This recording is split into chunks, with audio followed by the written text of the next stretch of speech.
action is, Nelson made his transition and he lived a full life, a complete life, a life that gave hope to the people of his nation and freedom to people who had never had it. And this morning we also will be gathered because New York City will be making a transition. We will be making a transition to a new mayor and Mayor-elect Bill de Blasio and his newly appointed police commissioner, William Bratton. We'll be here in the House of Justice this morning. So once again, if you want to be a part of the action, if you want to be a part of history, if you want to be in the movement for progress and social justice, then you want to be here at the National Action Network. Of course, we also have our executive director, acting executive director, Janae Ingram, in the house this morning. All of you always want to know, what do you know? And Rachel Nordlinger will be here to ask, did you know? Jamal Watson will be here to talk about our history and to give us a highlight in our movement's history. Of course, we'll also have some other special guests for you this morning. So call somebody, tell them the action is on the air. It is a historic weekend at a historic time. No justice, no justice, no justice, no justice. What do we want? What do we want? What do we want? When do we want it? When do we want it? When do we want it? Long live Mandela, long live, long live, long live, long live, long live, long live. All right, give yourselves a hand.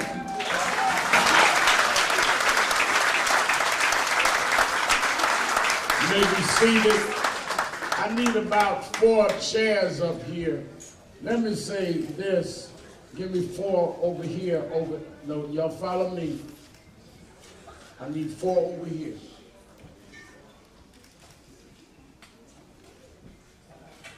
I want to bring certain people on the stage. This is a tribute to Nelson Mandela at our regular Saturday rallies, but some of our leaders are here, whether it is over here. Whether it is a special day or not, and I want them to be up here with us. Where Reverend Michael Walron is already up. The president of SEIU 1199, the one and only Brother George Gresham. The president of Impact and pastor of Mount Nebo Baptist Church. I told him last week, don't sit in the audience, come on up here, Reverend Johnny Green.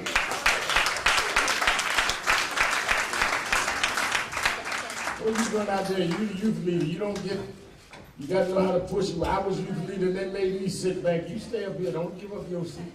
Tell these old folk, you one of the leaders here. Come on, Johnny.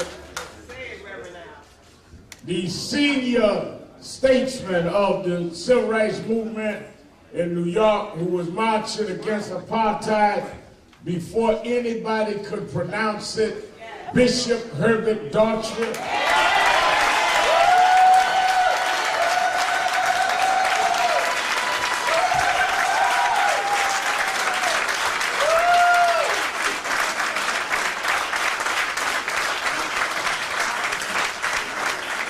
And we're going to hear from all of them because Nelson Mandela was a person that embodied all of us. When I look around this room, from George Gresham and Randy Weingarten, who will be speaking, the labor leaders, when I look at our faith leaders, like Reverend Walron, like Reverend Green, like Bishop Daughtry, like the chairman of our board, Reverend Richardson, when I look at our grassroots leaders, and I think about how in 1994, Y.T. Walker, who was the first chairman of the board of this organization, brought us to South Africa to be election observers, which is why when Nelson Mandela came back as president of South Africa, the first place he went in Harlem, those photos on the wall, was the Y.T. Walker's Church, and we hosted him there. It was that kind of coalition, a rainbow nation, that Mandela made happen.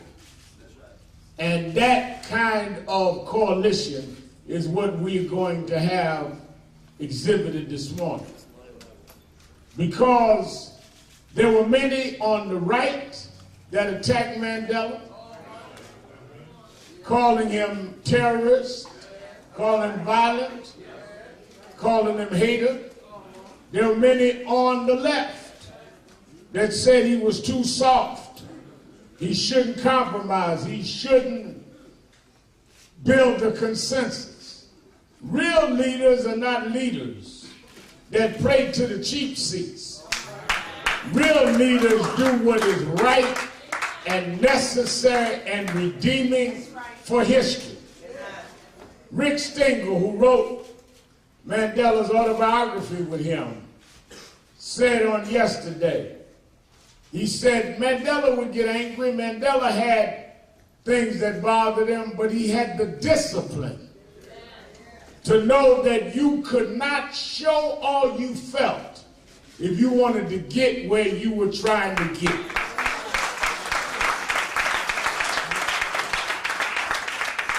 And we cannot memorialize Nelson Mandela and not raise the attributes and the values and the things that he taught us. And I think that that is what today is about. And we're going to hear from many of our speakers. I want to thank our chapter leaders. Tony Herbert, stand up, Tony, from our East New York chapter. Tony's been leading the fight against these knockout games that is not a game. Phil Craig, the Reverend Dr. Phil Craig of our Queens chapter. Deshaun Williams of our Bronx chapter. And of course, a young man who's made us proud, who on Monday will be announcing a major accord in terms of racial profiling in retail department stores in the city, head of our Brooklyn chapter, Reverend Minister Kirsten John Ford.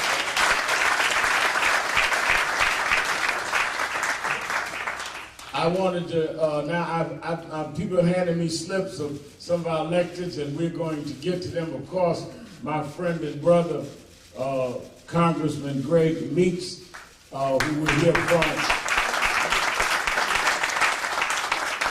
But I see you. Don't keep passing me notes. If I didn't announce you, it either means that I didn't get to you yet or I'm not going to announce you. One of the two.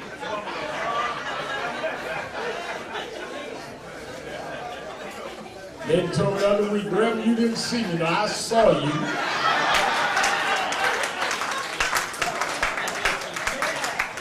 That had you do my Negro, Reverend Green, I saw you. But I tell you what I am going to do. I'm raising an offering a little later, and everybody can come up and take a bow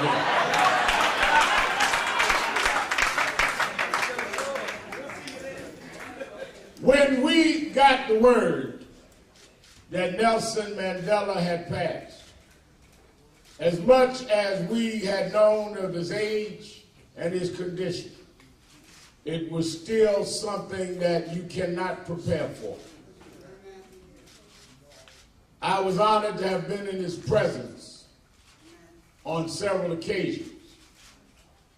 No one had the gravitas and humility at the same time like Nelson Mandela. There's something about his presence that you could feel you in the presence of history, but an humble person at the same time. And with all of the fervor and all of our anger and all of our passion, he said, I did 27 years in jail. My oldest son was killed and they wouldn't even let me go bury him. If I can get past that, to build unity, to to save a nation, then you can get by to get by a rally. Because your eye must stay on the prize and not on your emotions. It is easy to vent. It is harder to create and to build. This city that was blessed under the leadership of Mayor Dinkins to have and host Nelson Mandela is a city with all of its challenges, must seek to raise and rise to the height of the spirit of Mandela and come together. It is not enough to memorialize him. We must emulate him. And we must go forward and build one city with equal opportunity and equal fairness. And it is in that spirit that I think people went to the polls in November. And it is in that spirit that we have a new mayor. That whether you supported him or not, you must support this city.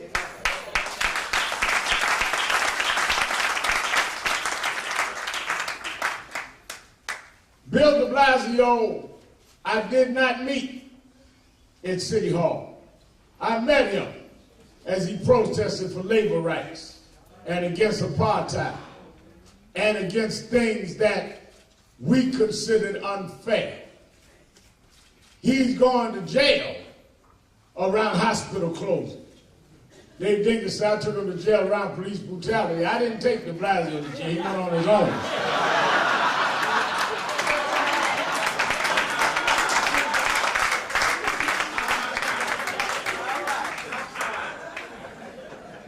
But he understands the anti-apartheid movement because he was in it. He and I share a dear friend who is now the ambassador to South Africa from the United States. And he said to me, I must go to a funeral today, but I want to come by the House of Justice and give a tribute to Nelson Mandela. He's also brought with him his police commissioner designee. I think that it is and both of them I spoke with before the announcement. There's nothing more appropriate in a day of Mandela than for all of us to say that the city must come together around economic equality, around gun violence, and around constitutional rights of citizens. You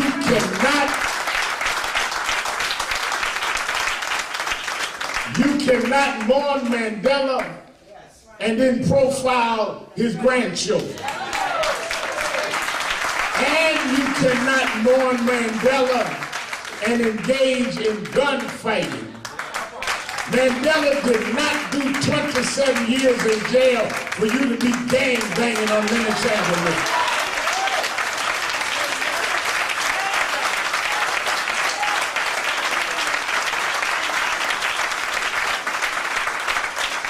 Somewhere, as Mandela sought to set this pattern to the world, we must seek to strike that balance in New York.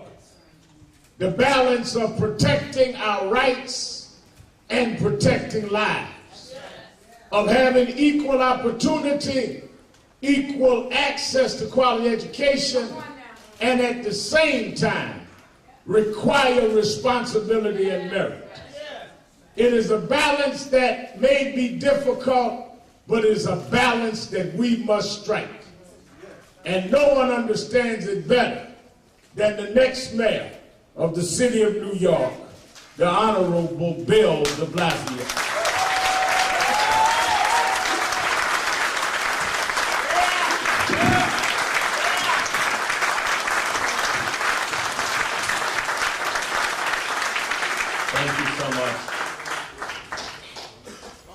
First of all, I want to say that Reverend Sharpton has taught a lot of us when it's time to speak up, when it's time to not accept a situation that's unacceptable, And yes, sometimes when it's time to go to jail for a good cause. And we depend on him now, not only in New York City, but all over the country, to be that voice that sometimes has to wake us up and focus us on the actions we need to take. And I say God bless him for that. Let's thank Reverend Sharpton.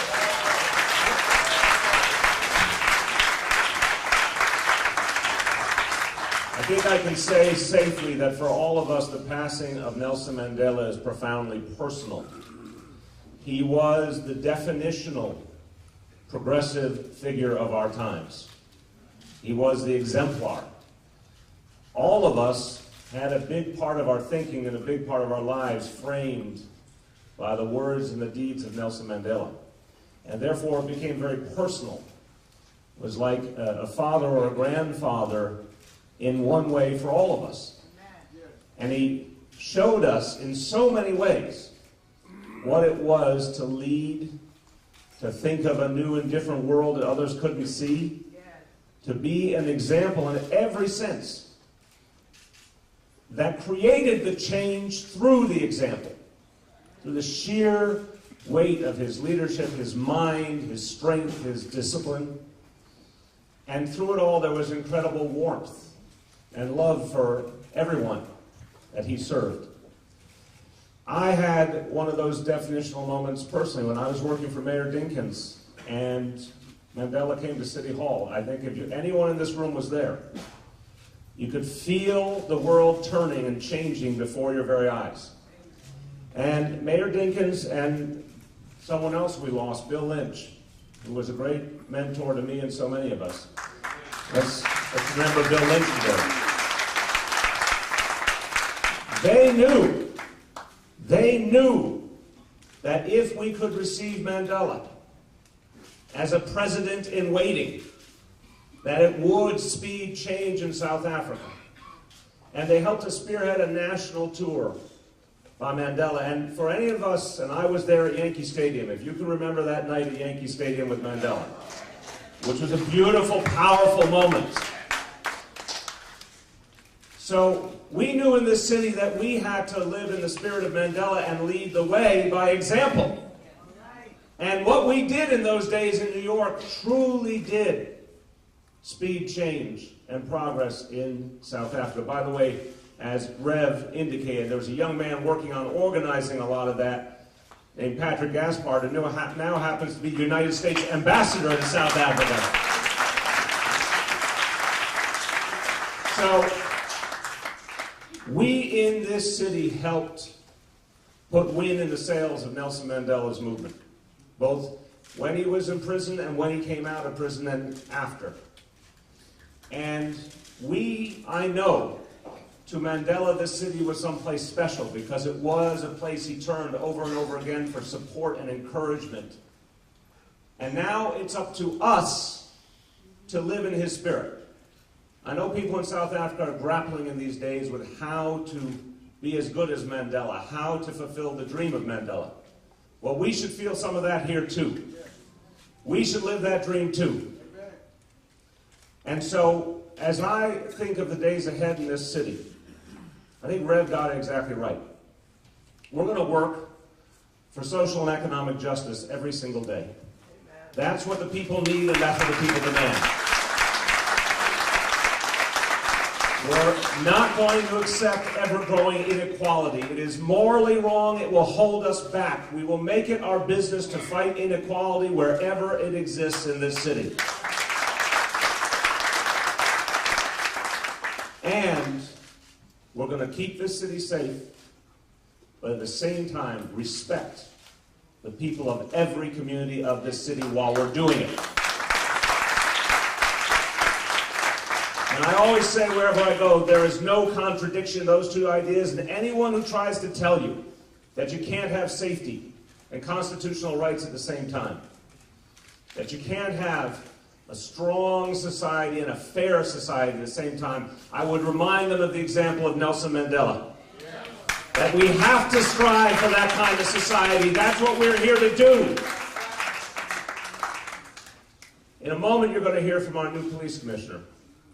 And I tell you, you may have seen an interview he gave and some of the things he said that so moved me in making the choice. But he said something simple a number of times, both privately to me and publicly. It had to do with how we honor the United States Constitution and how we honor and respect every individual. And obviously references the overuse of stop and frisk and so many other mistakes that have occurred over the years here and elsewhere. Commissioner Bratton said something simple. He said you can't break the law to enforce the law. Simplest, most powerful concept. And when he talks about constitutional rights, he talks about it with a reverence, almost a spirituality, that immediately drew me to his vision.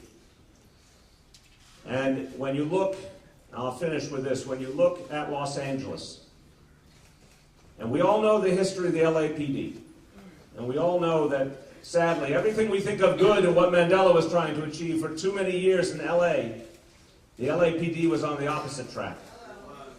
Not trying to bring police and community together, not trying to engender respect, but unfortunately it was the poster child for how to do things wrong. And one man got called in, first by Mayor Hahn and then Mayor Villaraigosa, to fix it, to change it, to bring, for the first time ever, to truly bring police and community together in LA and heal that wound and make the place safe in partnership with the people, in partnership with each neighborhood. And I talked to the people out there who were first critics and became allies when they saw the progress occur. And I became convinced that that's the direction I know we will now go in New York City. And that's why I chose Bill Bratton to be our commissioner. And I look forward together with all of us to achieve that partnership for the people of New York City. So I say thank you to everyone who is gathered here today. I'll give us a simple admonishment. As we go through these coming days, as we watch the mourning in South Africa, as we participate in events ourselves, it's what we know we have to do. It's what we know. We know Mandela would tell us if he were sitting here. Live out the spirit of Mandela in what we do every single day in our own lives, and let us create the society he would have us create. Thank you, and God bless you. Before the mayor-elect leaves, and I'm going to have Reverend Walrun speak, Reverend Green and Randy and others, and there are rumors about Reverend Walrun's political ambitions. You ain't going to get much more press than this, so you might want to announce this morning. Just a little suggestion. I ain't getting in your business. Take advantage of it. I mean, you know, since we're here.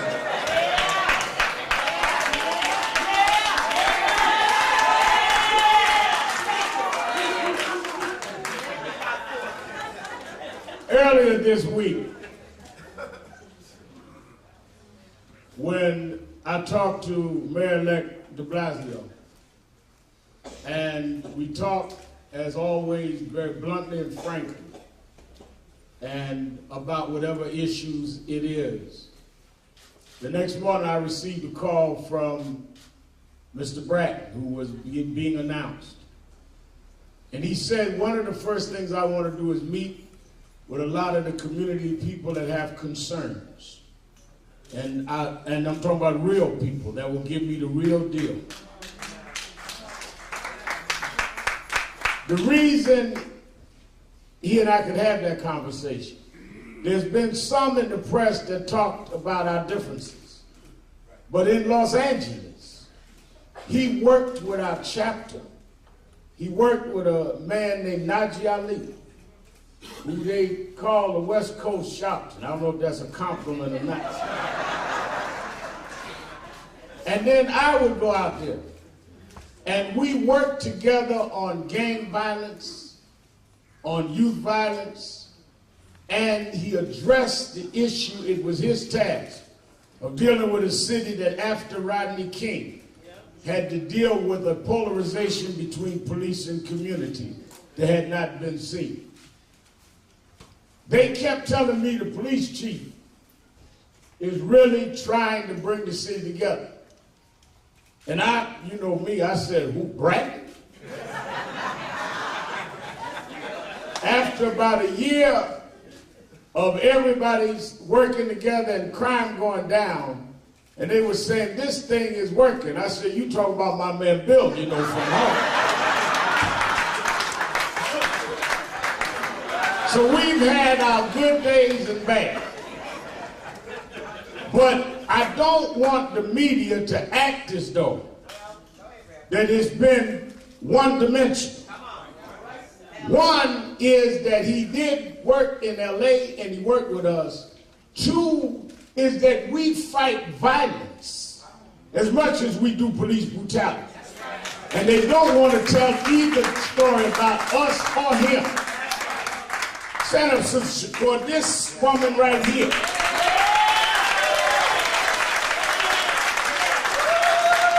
has done more with less to fight gun violence than anybody I know. It's people like her.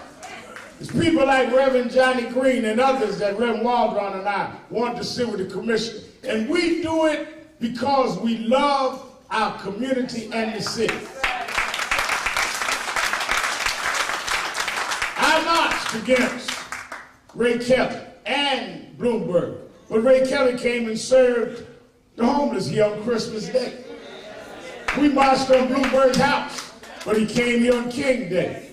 We know, as Mandela said, you can disagree without being disagreeable. But we're fighting for higher goals. This is not about Branton or Sharpton or de Blasio. This is about one city with one goal, with equal protection under the law.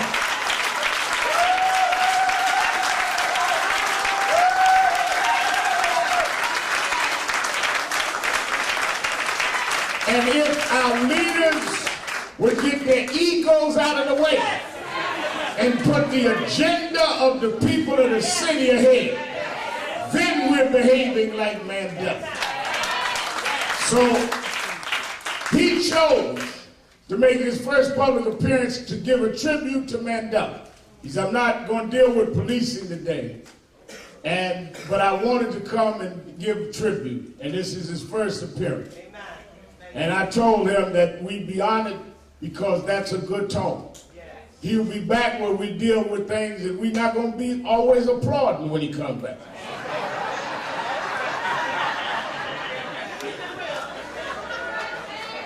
And sometimes we will be. But we want not only a city that doesn't profile us, but we want a city of no crime and no violence. Because just like we are stopped disproportionately, we suffer crime disproportionately. We need a balance in this city. I bring you Commissioner Designee Bill Bratton.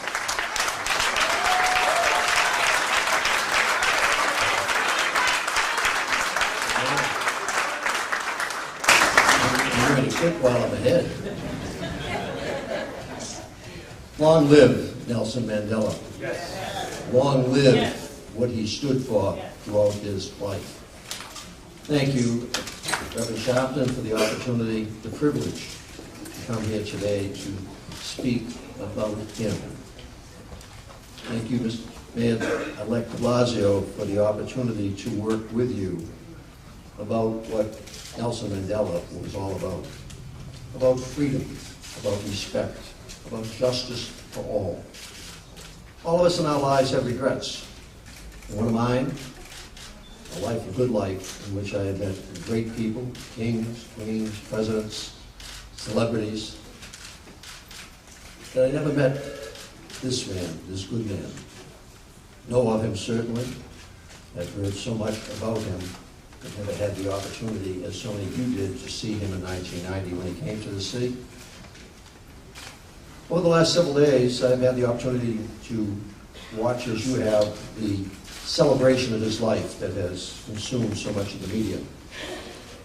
Sitting behind Mayor Dinkins when he was talking, I was thinking of the interview at New York One 2 days ago when he was remembering his time. With a tear in his eye, the mayor talked about how each year in July, they shared the same birthday month, they would share greetings. And he had one favorite greeting that, Mr. Mandela, when you are 109 and I'm 100, we will have a drink together. And he cried when he thought, we'll never have that drink together. They will, some other place, some other time. This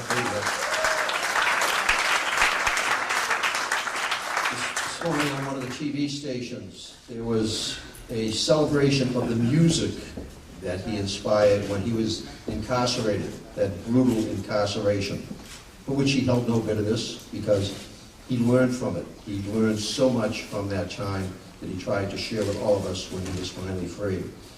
But the songs that came from that time, Free Nelson Mandela, Freedom. When we think of him, I don't know what the African origin is of his name, Mandela, but I think when you think Mandela, you have to think freedom, because that is what he was all about. Freedom, whether you were white or you were black, whether you were poor or you were rich, the equality that freedom promises. And as we go forward in this city, my commitment to you, the commitment of this mayor, is that there will be freedom and equality for all. And our commitment to you is that your police force in your city will be respected. It will practice what Mandela preached. Freedom for all, respect for all, compassion for all.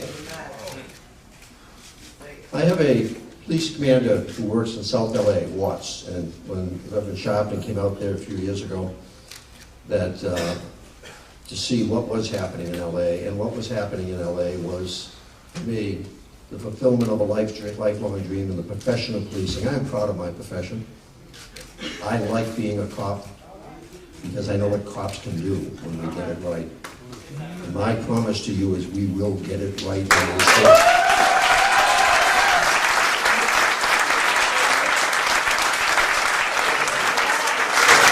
And it is appropriate on this day in which we are honoring not only the memory, but the life of Mr. Mandela, that we speak to that, because he gave his life to that, the idea that respect for all. A final comment, one of the newscasters this morning talked about that Mr. Mandela was, in many respects, the Abraham Lincoln of South Africa. I think he was more than that. He was the Abraham Lincoln to the world, as they stood for the same ideals. And while he is gone from us now, his legacy will live. Like the legacy of Lincoln that impacted this country, his legacy will impact, going forward, our lives, the lives of our children, and our children's children. He had a life of significance. As he has exited the world, he didn't sign his name in the guest book. He signed it in the history books.